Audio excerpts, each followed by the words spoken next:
भक्त ऐसे जाना जे देही उदास गेले आशा पास निवारून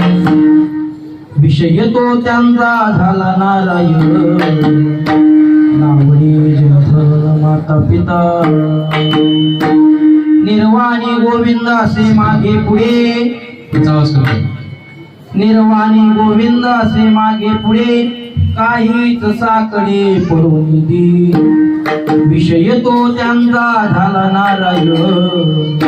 नावडी जनधन माता पिता